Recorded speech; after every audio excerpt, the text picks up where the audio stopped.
Hi all, I wanted to give you some general comments on the papers. They were generally quite good. I was pleased in general. A little bit surprised by some things. A little bit surprised by inconsistencies, not necessarily in individual papers, but amongst you. That some people were better at some things and not good at other things, and yet weird combinations of that, which was a bit unusual for me from thinking about past experiences like this. But anyhow, so let me just give you some thoughts, some general problems I saw that you might want to think about for the next paper. My biggest surprise was that so many of you treated the papers as necessarily being accurate representations of Africa. And even when confronted with kind of obvious discrepancies, you kind of thought of ways to smooth them over rather than to kind of confront them, rather than to accept the basic fact, perhaps, that not only were they not accurate, but they probably couldn't have been accurate. The Senex map is the best example, I think. It's filled with lots of detail, more so along the coast, but very much so also inland. Africans below the Sahara Desert were pre-literate peoples, and we saw this in our readings, and thus had no large-scale maps. Local scale ones, to be sure, really quite good ones. Some of them are quite beautiful, but nothing so broad as even part of the continent, never mind the entire thing. So it wasn't like Europeans were getting it from Africa. There was nothing to get. So how did Senex, fill his map? Well, frankly, I have no idea. But it wasn't simply from factual knowledge. It was some kind of mix of previously existing maps, such as the one on your screen right now, which is from the 1630s. Some travelers' tales, although keep in mind that no Europeans traveled more than a few miles inland until the middle of the 19th century, a point I made to you in the instructions. And some of it's just plain made up. And I don't mean to think just kind of off the top of the head made up, but kind of based on legends and stories and those kinds of things, that it's kind of got some connection to some fact somewhere, but they don't really know what it is, and they're just kind of filling it up. It was certainly very important for these map makers to appear to be right, even if one was kind of making it up.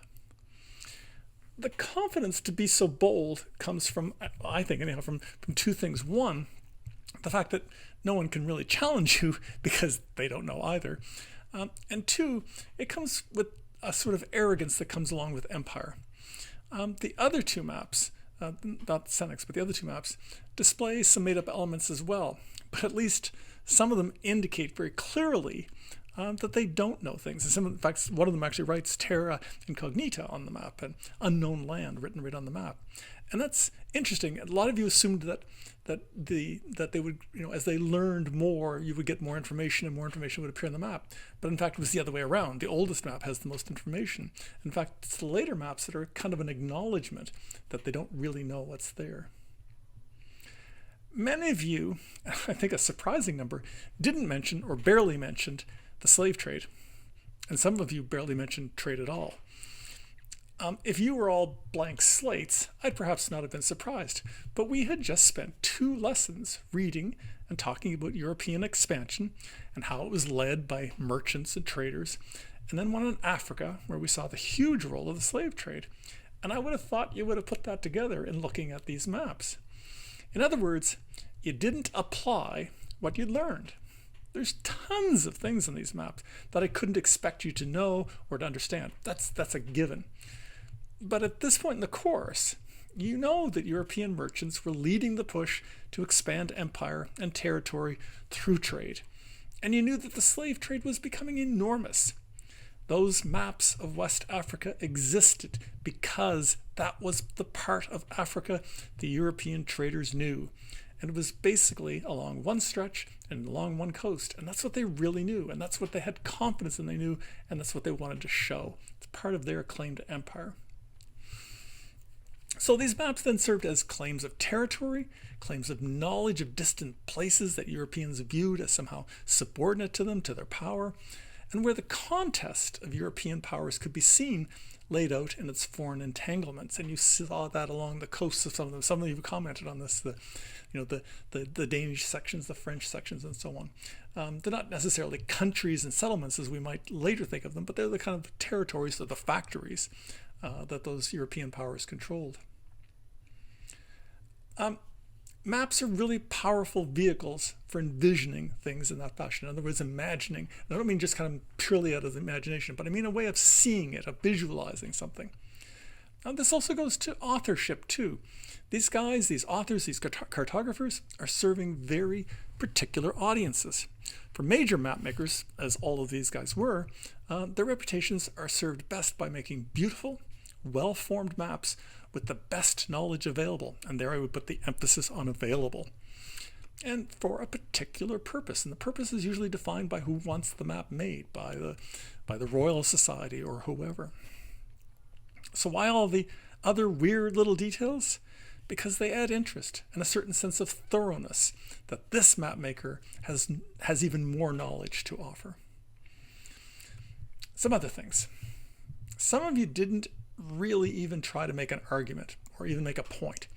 You described lots of things, sometimes really well, but then actually said nothing about what you just described.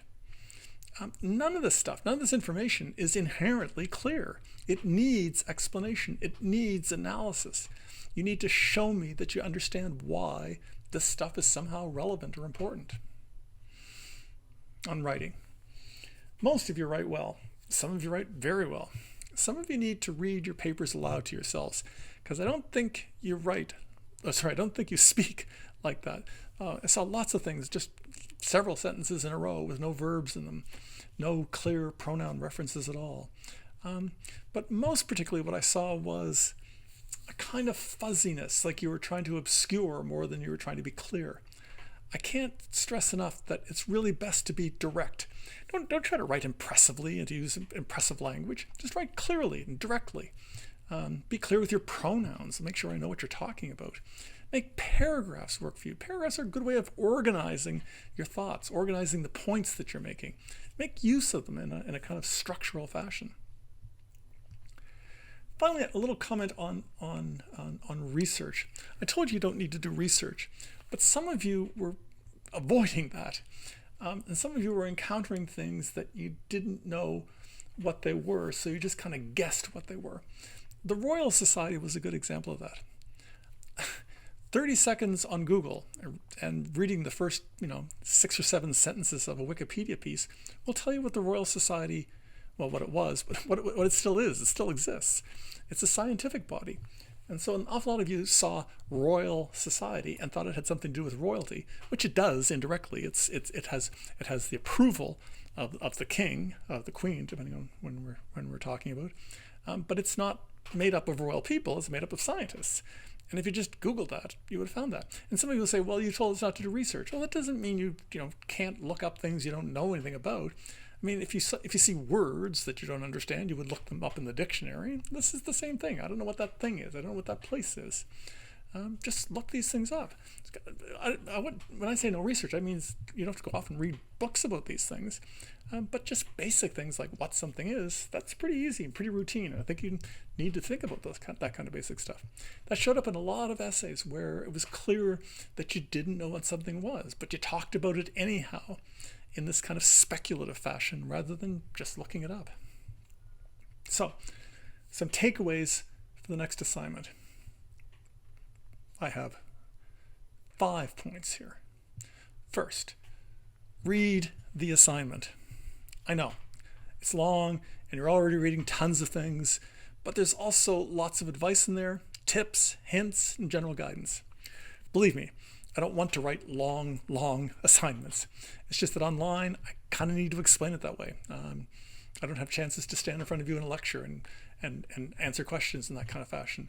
And it's best for me just to lay out as much as I possibly can, to be as clear as I possibly can, and to offer you that kind of guidance then. So please read the assignment, see what I'm looking for. Second, make an argument. And I talked about this earlier, but it's really, really important. The facts do not speak for themselves. I'm hoping that this is a general takeaway that you're taking from this course. You're learning that facts are often open to interpretation, and which facts we choose, and all of these things alter how we understand basic stories.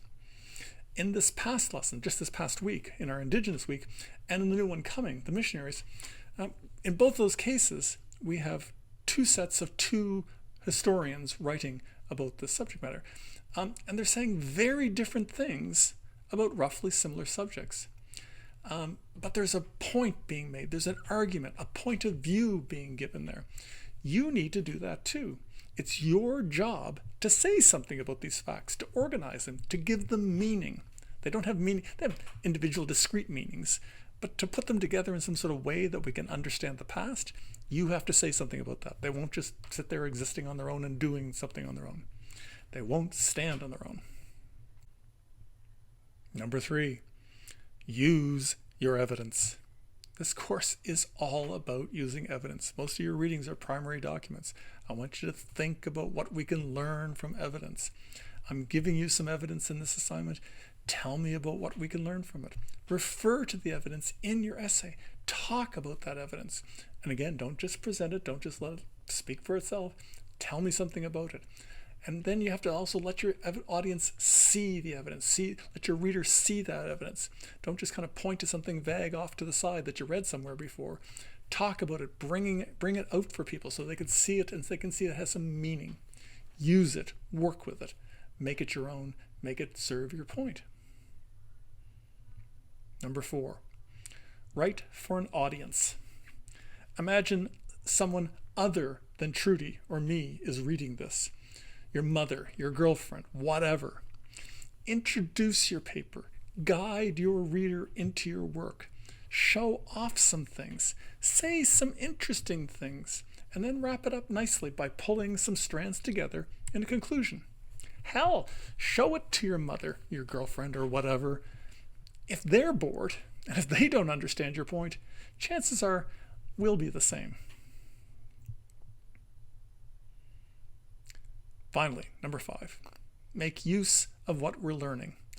It's a course with a big set of linked stories, not a set of discrete studies. There will be things you can bring into this paper from your lessons, especially the one on the 7 Years' War, but not only that lesson. Think broadly, try to make some connections, try to see where discrete bits of evidence fit into larger stories. And in fact, this assignment is very much about that. You're looking at a tiny little community in a larger context. That context is the 7 Years' War, but it's just a tiny little French colonial community. How did the war affect those people? How is life being shaped by that broader context? I think in our time, in our COVID spring, summer of 2020, I think in that time, in our time, this is a really kind of useful, reflective essay. How do people deal with danger? How do people deal with uncertainty? Human life is often shaped by these things.